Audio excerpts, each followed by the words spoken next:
प्यारे बच्चों, आप लोग नोटबुक और पेन निकाल के हाथ में रखो।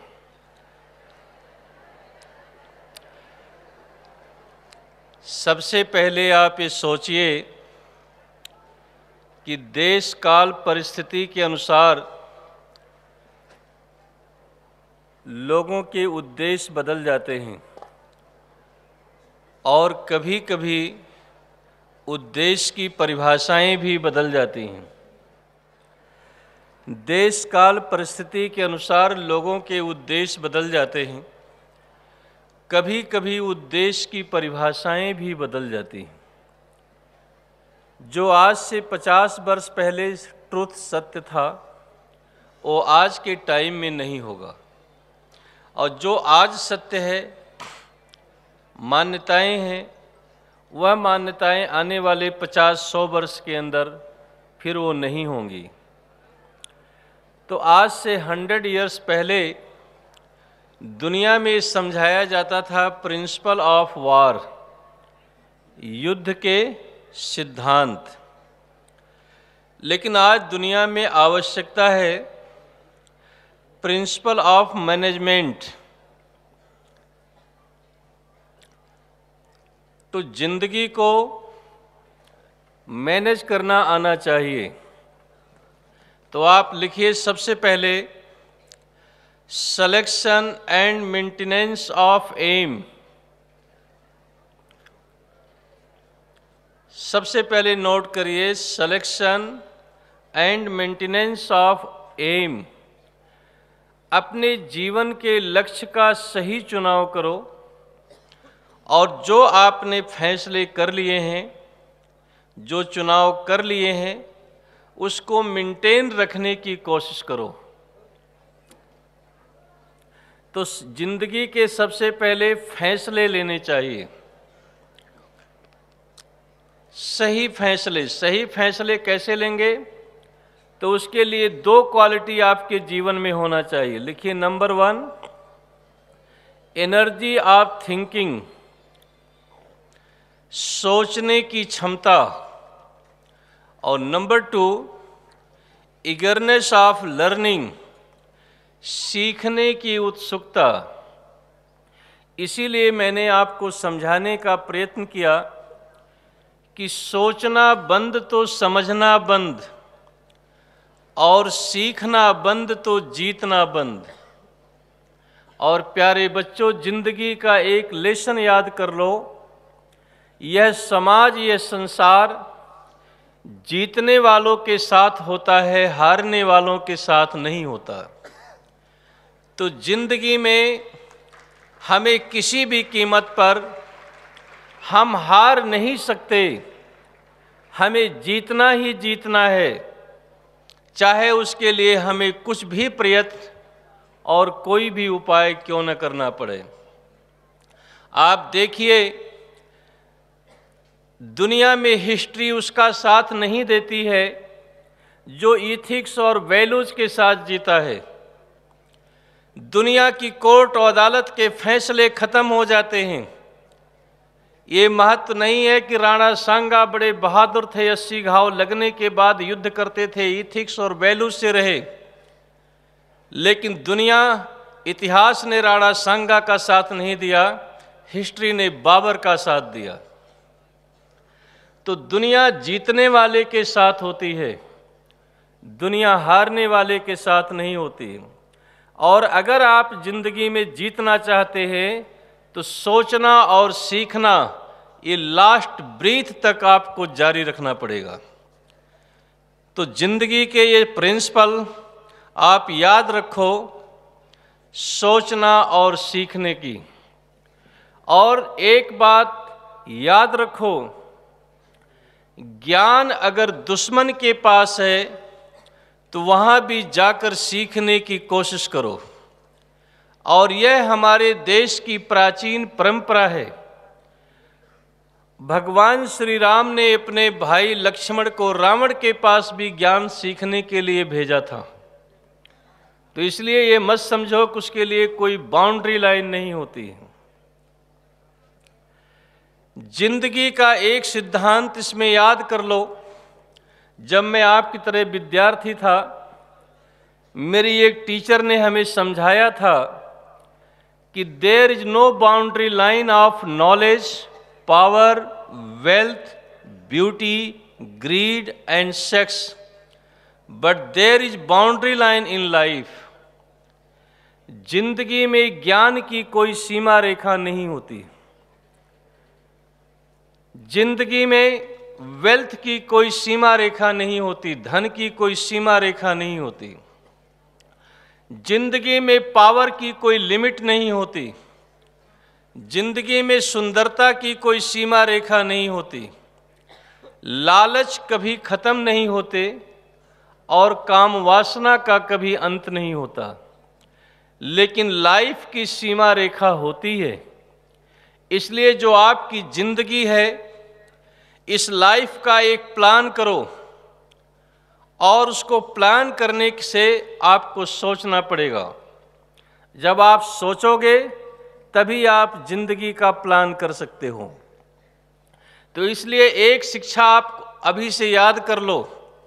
जो विद्यार्थी 1 बरस से लेकर 25 बरस तक परिश्रम करता है, पुरुषार्थ करता है, आराम को छोड़ देता है, वह जिंदगी के 100 बरस तक आराम करता है।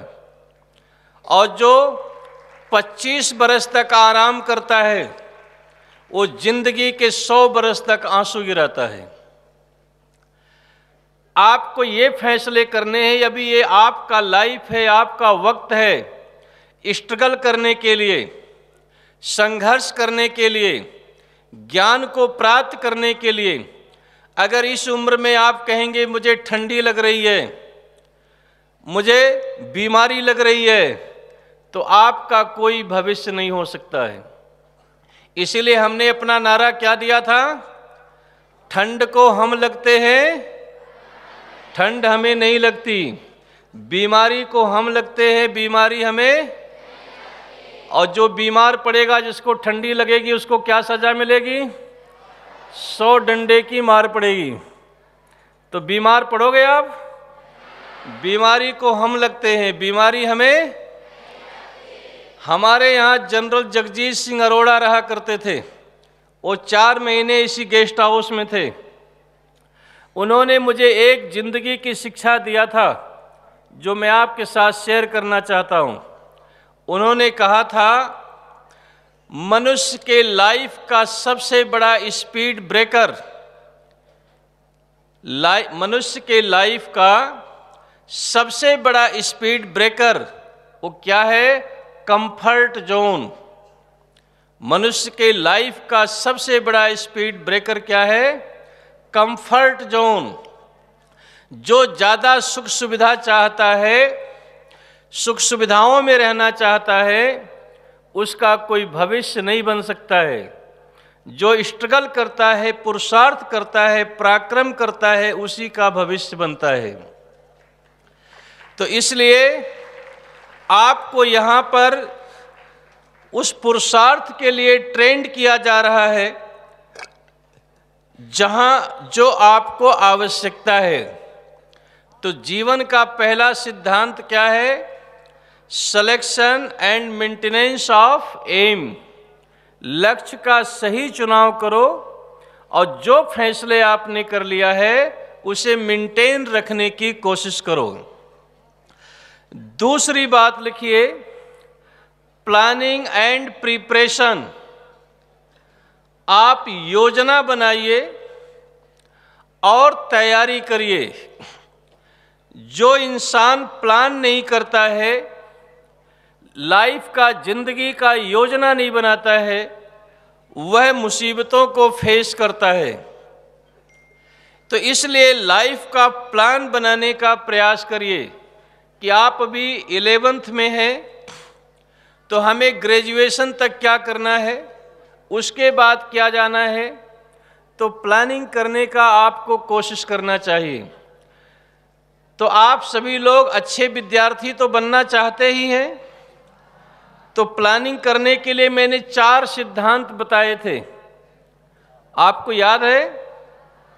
नंबर 1, क्लासरूम में 2 मिनट पहले पहुंचना। ये नोट किया था आपने? अब दूसरा क्या बताया था मैंने? अरे वाह, ग्रेट, आप ताली बजा खुश हो जाओ, अच्छे बच्चे, आपने याद रखा है। तो दूसरी प्रैक्टिस है कि टीचर की बात को कंसंट्रेट होकर सुनना। और तीसरी बात है अपने होमवर्क को इंटरेस्ट लेकर करना। और चौथी प्रैक्टिस है जो कल पढ़ना है उसे आज पढ़ करके जाना। Very good. इसे कहते हैं प्लानिंग एंड प्रिपरेशन। अब तीसरी महत्वपूर्ण बात लिखो, सिक्योरिटी ऑफ प्लान। अपने योजना को सुरक्षित रखना चाहिए। क्यों सुरक्षित रखना चाहिए? मनुष्य का बायोलॉजिकल प्रॉब्लम है, उसके स्वभाव की ये मुश्किल है कि मनुष्य अपने अभाव से दुखी नहीं होता, वह दूसरे के प्रभाव से दुखी होता है।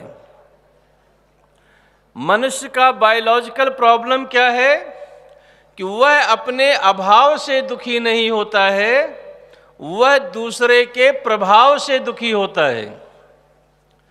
तो इसके लिए देखो, अथर्ववेद हम पढ़ते हैं, तो अथर्ववेद में एक प्रेयर किया जाता है, अभयम मित्रात्, अभयम अमित्रात्, अभयम ज्ञातात्, अभयम परोक्षात्, अभयम नक्तम, अभयम दिवानः, सर्व आसाम मम मित्रम भवन्तु।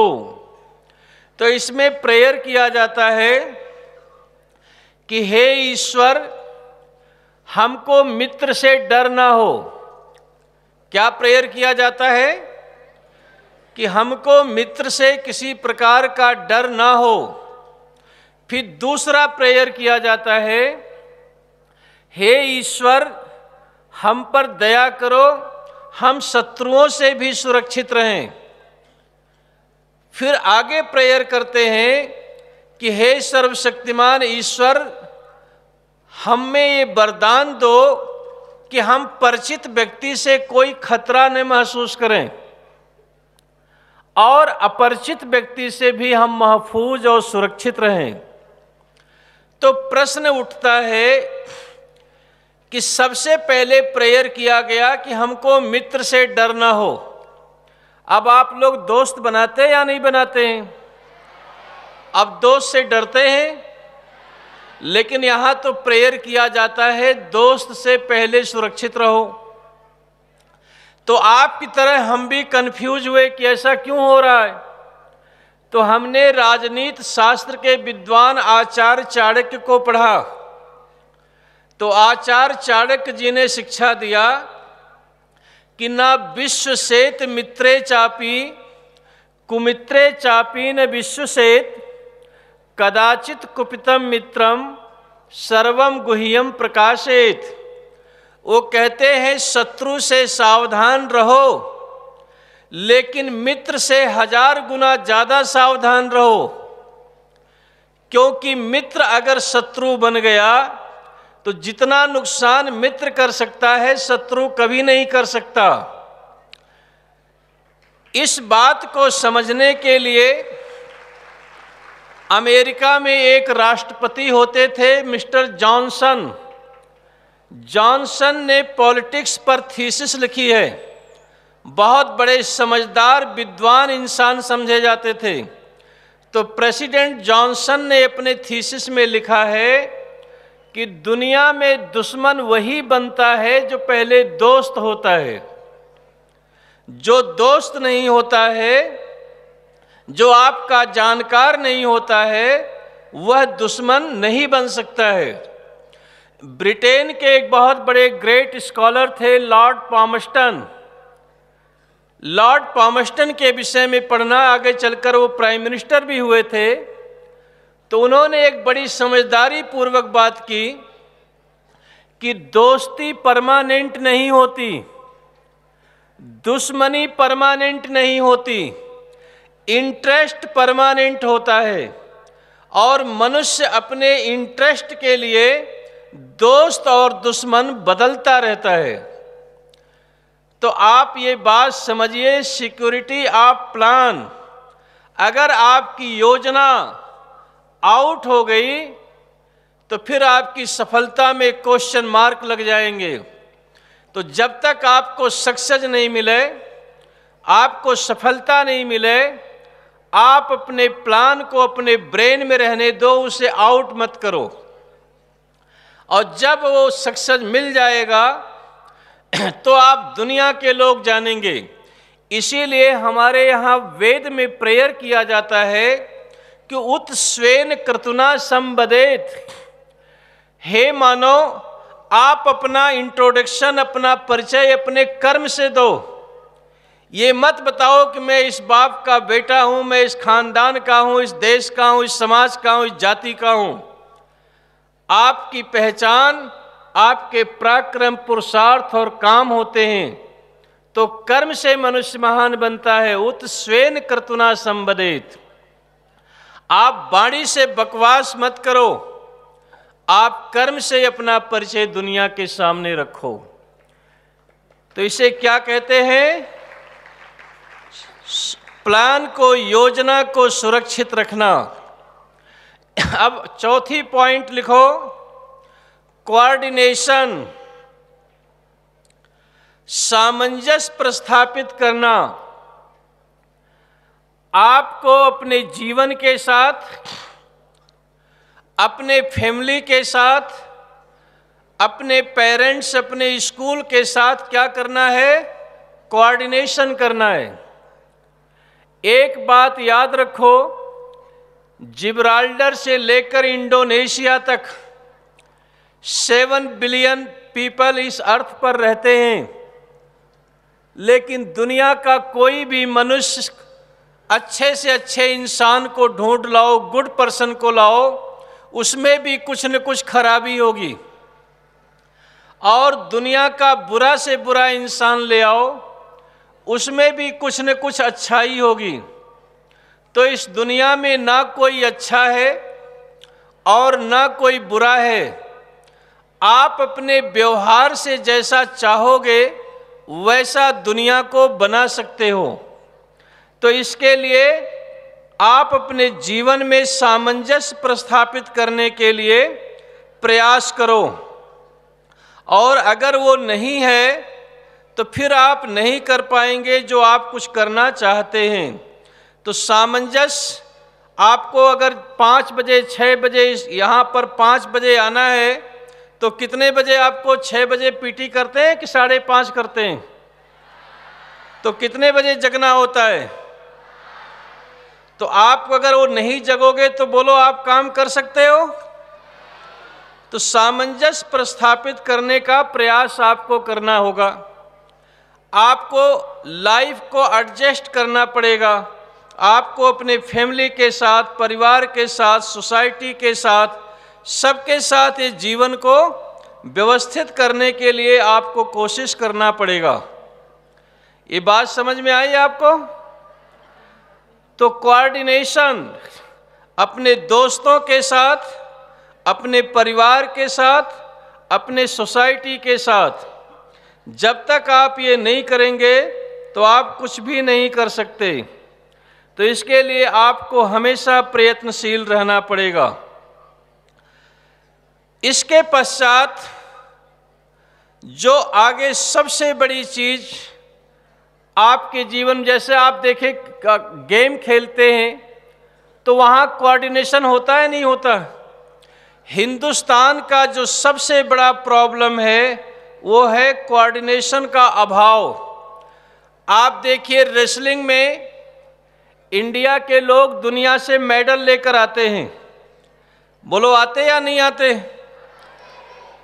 बॉक्सिंग में मेडल लेकर के आते हैं, शूटिंग में मेडल लेकर आते हैं, आर्चरी तीरंदाजी में मेडल लेकर के आते हैं।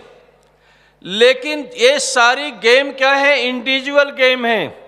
लेकिन जहां टीम का गेम होता है वहां पर मेडल नहीं आते।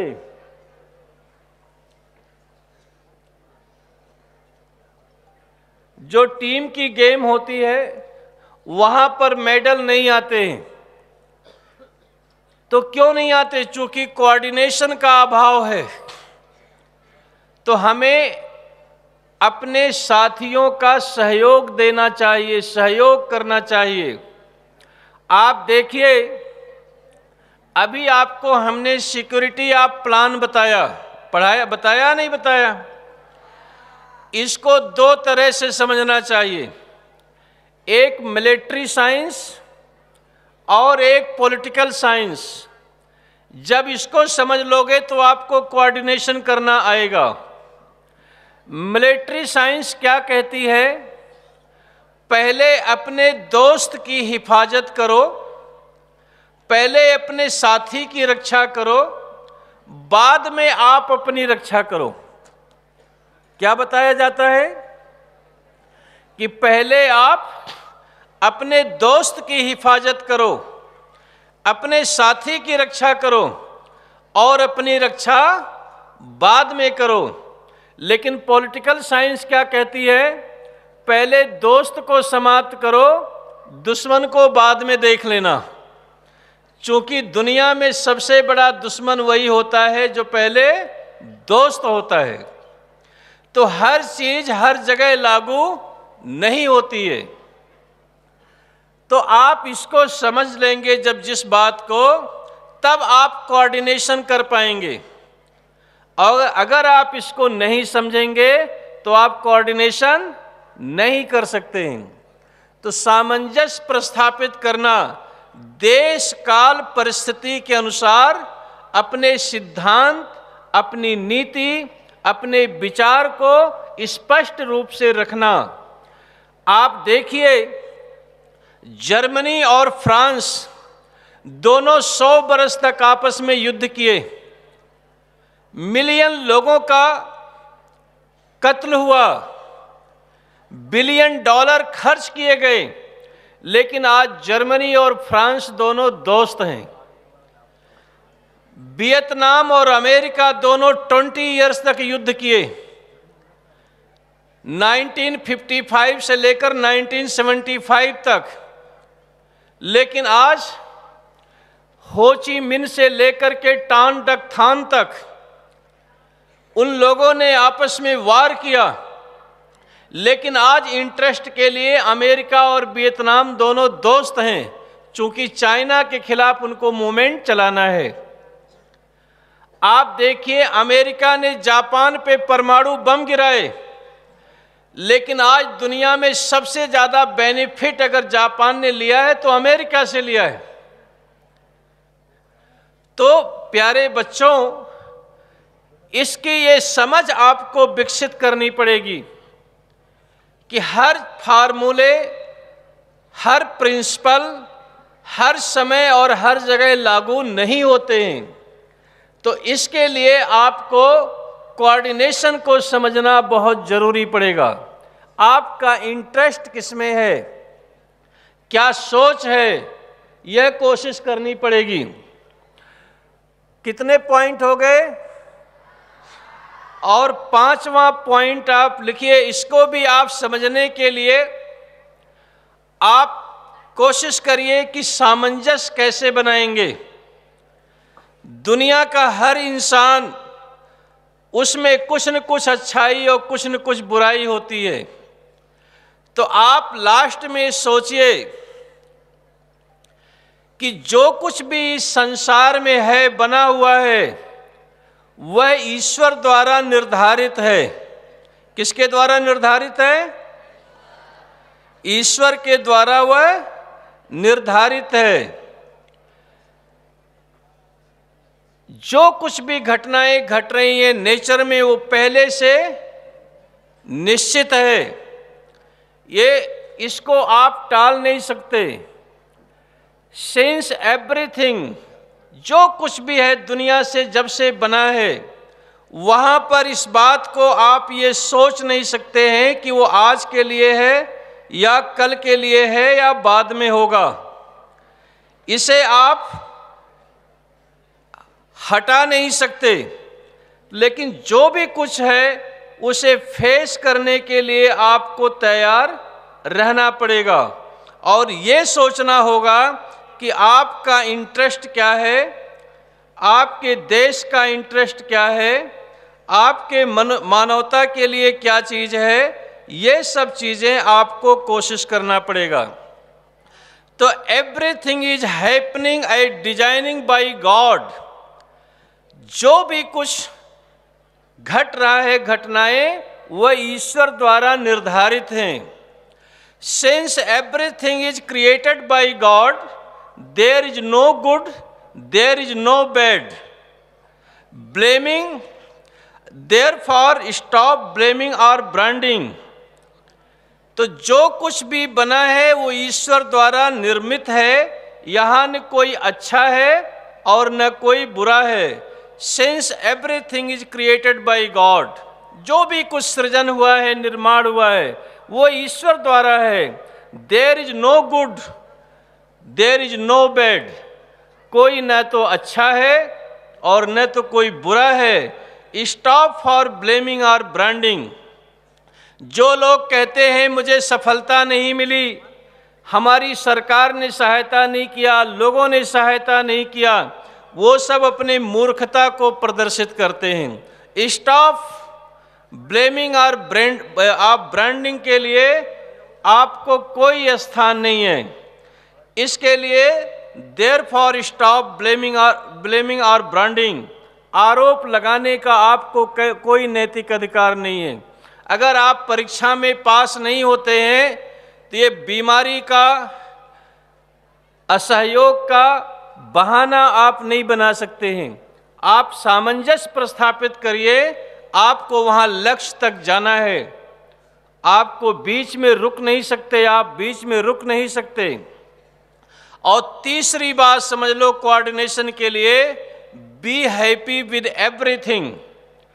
प्रत्येक मनुष्य के साथ, प्रत्येक सिचुएशन में खुश रहने की कोशिश करो। ईरान के एक बहुत बड़े समझदार इंसान थे, उनका नाम था शेख सादी। क्या नाम था? शेख सादी कहा करते थे कि जिंदगी तुझको जिया है कोई अफसोस नहीं, जहर खुद मैंने पिया है कोई अफसोस नहीं, मेरे किस्मत में जो लिखे हैं मैं उन्हीं कांटों से दिल के जख्मों को सिया है कोई अफसोस नहीं। मैंने मुजरिम को मुजरिम भी न कहा इस दुनिया में, बस यही जुर्म किया है कोई अफसोस नहीं। अर्थात हर सिचुएशन में खुश रहने की कोशिश करो। और यही बात श्री कृष्ण जी ने हमें समझाने की कोशिश किया था कि जो हुआ वो अच्छा हुआ, जो होगा वो अच्छा होगा, जो हो रहा है वो अच्छा हो रहा है। तो चाहे आपको सफलता मिले, चाहे असफलता मिले, चाहे जय मिले या पराजय मिले, चाहे आपको मुसीबत हो, चाहे सुख समृद्धि का अंबार हो, लेकिन हर परिस्थिति में एक समान रहो, डटे रहो।